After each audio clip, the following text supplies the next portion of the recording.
આગળ વાત કરીએ વાપી શહેરમાં નવા રસ્તાઓ બનાવવા માટેનું કામ યુદ્ધના ધોરણે ચાલી રહ્યું છે।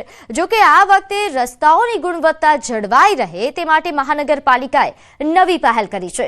નવા બની રહેલા રસ્તાઓમાં કોન્ટ્રાક્ટરોની જવાબદારી ફિક્સ કરવામાં આવી છે અને કોન્ટ્રાક્ટરો માટે નિયમો વધુ કડક કરવામાં આવ્યા છે।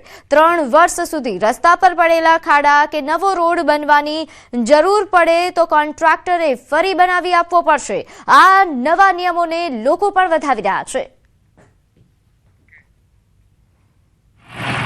વિવિધ વોર્ડના વિસ્તારોમાં રસ્તાના કામો ચાલુ કરવામાં આવ્યા છે ત્યારે માનનીય કમિશનર સાહેબ, ડેપ્યુટી કમિશનર અને બાંધકામ વિભાગની ટીમ દ્વારા નિર્દેશો જારી કરવામાં આવ્યા છે કે જે રસ્તાનું કામ ચાલુ હોય એનું સ્પેસિફિકેશન સાથેનું બોર્ડ કોન્ટ્રાક્ટરના મોબાઈલ નંબર સાથે એ રસ્તા પર મૂકવું અને જેથી કરીને આની ગુણવત્તા જળવાશે, પારદર્શકતા જળવાશે। નાગરિકોને પણ આ માહિતી મળવાથી નાગરિકો પણ એની ઉપર ધ્યાન આપીને રોડ સારો બને એની કાળજી કરશે।